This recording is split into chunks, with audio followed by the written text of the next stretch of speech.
Добро вечер, го следите најновото саботно издание на Дневникот на Телевизија Плюс. Јас сум Ивана Алексовска, а ова се настаните на денот. Меѓународен саем органска трпеза.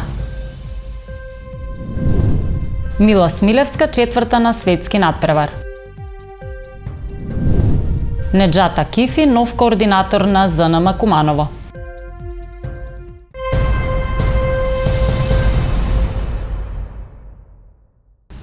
Во Куманово по четврти пат се одржа меѓународниот саем органска трпеза. Излагачите велат, зголемен е интересот на консументи на органски производи, но има и такви кои се уште не ги знаат придобивките од органската храна. Настанот традиционално го организираат Комората на органски производители и Сдруженијето Живот Куманово. Над 100 излагачи, земјоделци, фармери од земјава, но и од Србија, Црна Гора, Косово, Албанија, Босна и Херцеговина ги промовираа своите производи на четвртиот саем на органска и традиционална храна органска трпеза во Куманово. За разлика од претходните години, како што можете и сами да забележите, имаме повеќе изложувачи кои што не само храна, изложуваат и опрема која што се користи во земјоделството, како и останати препарати, секако дека заживува. Значи, оваа манифестација започна како една идеја да ги вмрежиме сите тие органски производители, кои што на почетокот потекнуваа само како индивидуални земјоделци, непознати кај нас исто нивните производи, меѓутоа од година во година веќе се вмрежуваат, работат заедно и веќе постигнуваат значајни успеси. Излагачите сметаат дека органското производство во земјава напредува, бидејќи граѓаните се почесто бараат органска храна, но има и такви кои се уште немаат навика да користат здрава храна. Нагласуваат и дека во земјава не достига организиран пласман за продажба. Има луѓе кои знаат што значи органско јаболко и оние кои си го почитуваат сопственото здравје, нормално дека знаат да го почитуваат и органскиот производ. За жал имам впечаток дека многу од населението и не се ни свесни што значи органски производ, а уште помалку имаат свест пак за на кој начин да си го заштитат собственото здравје и градат имунитет, освен личниот природен имунитет, за да посебно вакви прилики на пандемии. Од Комората на органските производители велат напредок има, но се уште треба да се работи на полето на обуки и едукација. Прва година почнаме со 47 излагачи во Североисточен регион, втора година имаме 100, наредна 100, се дуплира и како излагачи, не е тоа нели факт, мерило за напредокот, меѓутоа и е светски тренд, можеме да кажеме, меѓутоа се повеќе свеста на народот е кон здравата храна и можностите кои ги имаме. Се обидуваме, што се однесува до финансии, како што не прашавте, или средства, никогаш не е доста. Меѓутоа тоа треба повеќе да се вложи во делот на обуки, наобразби и следење на современите текови кои се потребни за да тоа има одржливост. Целта на саемот е да им се помогне на производителите да ги презентираат производите, но и да ги прошират контактите во Централна и Југоисточна Европа. На саемот присуствуваше и унгарскиот амбасадор, кој нагласи дека производството на органска храна е еден од стратешките интереси на Македонија и Унгарија. По долго време работиме на тоа да изградиме еден систем на соработка меѓу двете држави. Тоа е била една посебна тема на разговорите на мешавите меѓу Државниот економски совет, што го одржувавме.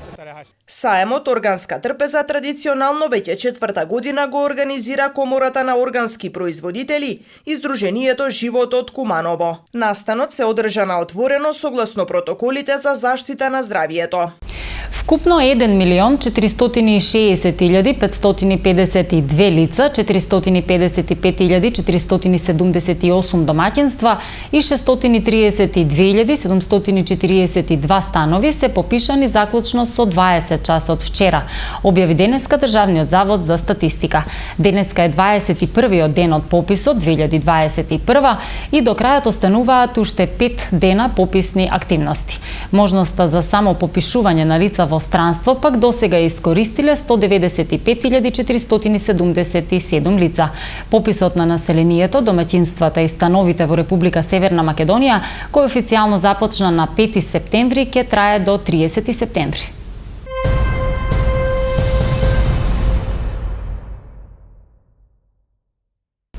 Мила Смилевска, деветооделенка во основното училиште Кочо Рацин, освои 4-то место на светски надпревар по англиски јазик, под менторство на професорката Анита Димовска. Со одличен резултат од надпреварот се врати и 8-оделенката Бисера Чоробенска. Деветооделенката Мила Смилевска од основното училиште Кочо Рацин под менторство на професорката Анита Димовска освои 4-то место на светскиот надпревар по англиски јазик во нејзина категорија во Италија. Со одличен резултат од надпреварот се врати и 8-оделенката Бисера Чоробенска од истото училиште.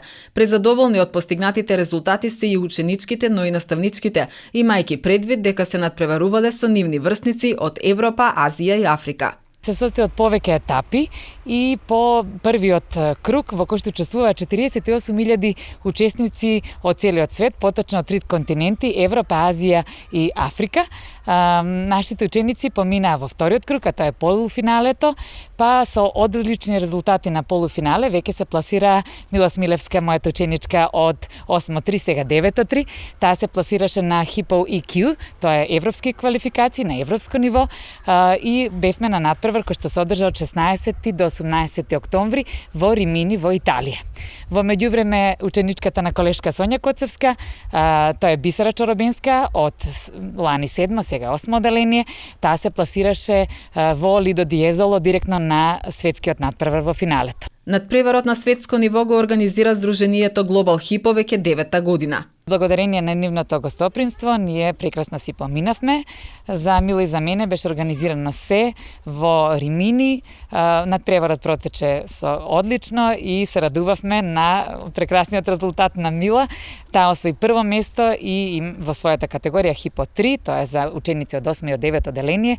Впрочем се надпреварувачи со поголеми од неа и со вакви врни резултати бевме единствени од нејзина категорија што отидовме и се придруживме на другите во Лидо Диезоло, во близина на Венеција. Таму поминавме прекрасни 3 дена. Надпреварувањата траја 2 дена. Во своја категорија Hipo 3 Мила со 93% освои 4-то место на светско ниво и Бисера со извонредни 87% одлично се пласираше во нејзина категорија Hipo 2.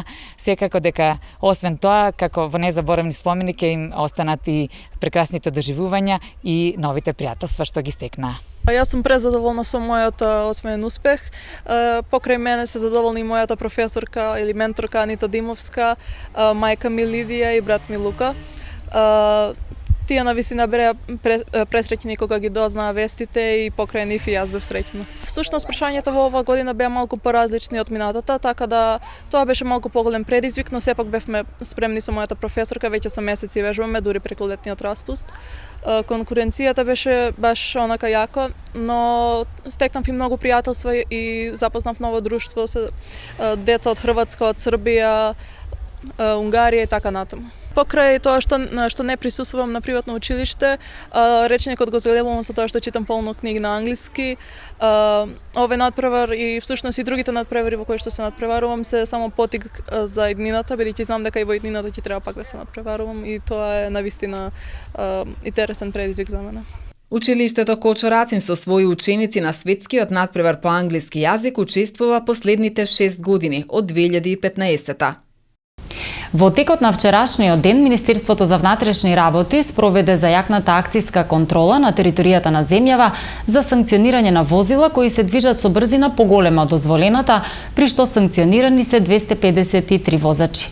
Од нив 15 возила се движеле со брзина над 50 км на час повеќе од дозволеното, а 3 возила се движеле со дури над 70 км на час повеќе од дозволената брзина. При тоа 107 возачи ја пречекориле брзината во населено место, а 146 надвор од населено место.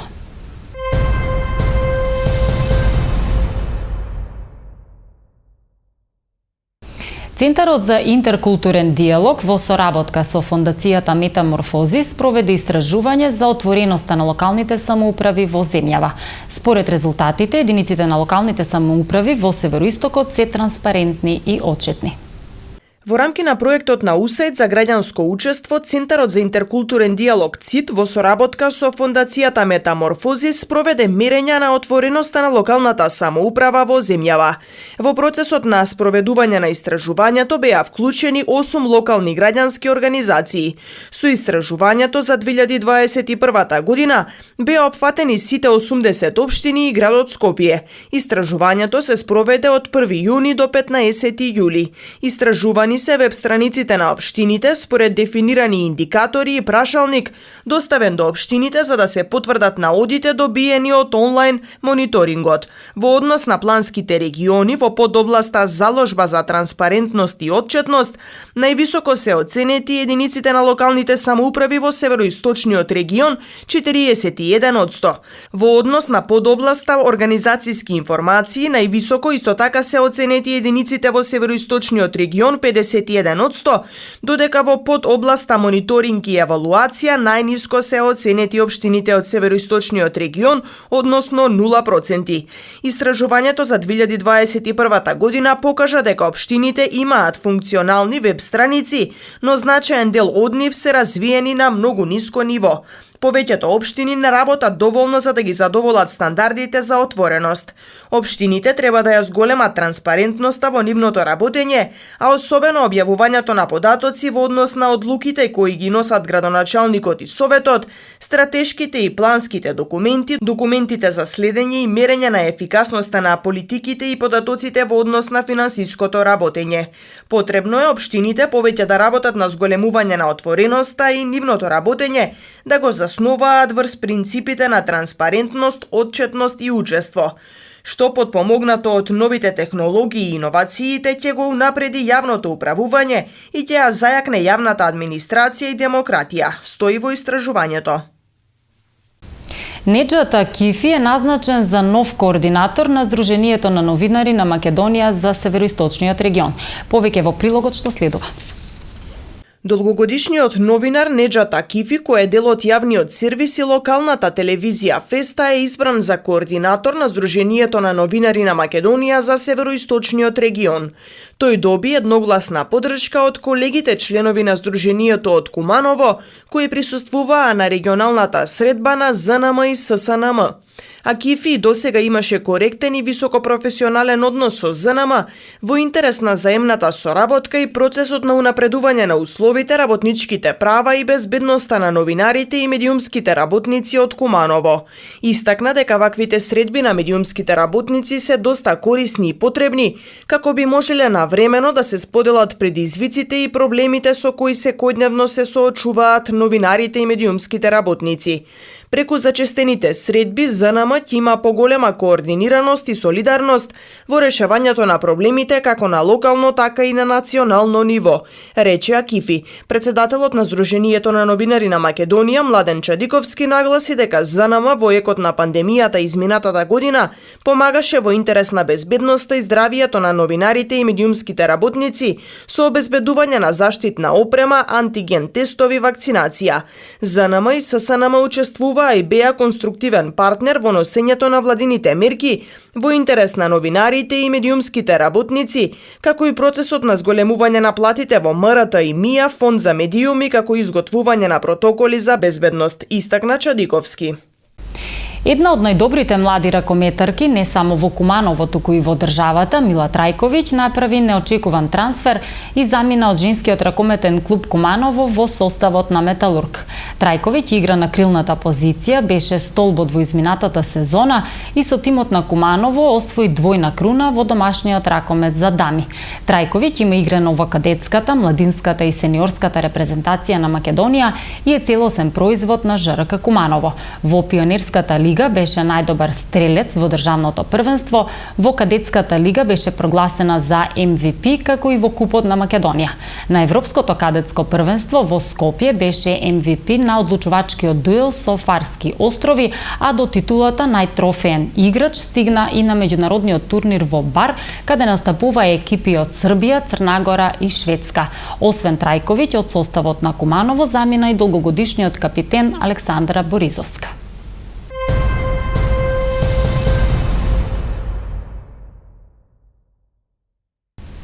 Кошаркарите на Куманово ќе ги одмерат силите со ФМП во првата фаза на регионалната БИБЛ лига. Македонија ќе има тројца представници. Куманово и Академија ФМП се во групата А, додека ТФТ е во групата Б. Македонско дерби меѓу Куманово и ФМП ќе има во првата фаза во мечот кој на 12 октомври ќе се игра во салата на Перо Наков во Куманово. Најдобрите 4 екипи од двете групи ќе обезбедат место во следната фаза.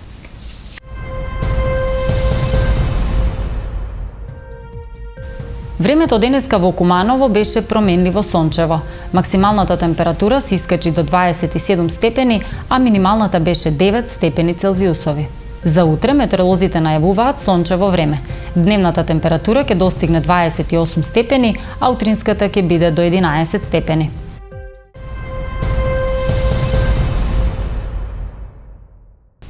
Тука е крајот на дневникот. Ви благодарам за вниманието и ви посакувам пријатна вечер.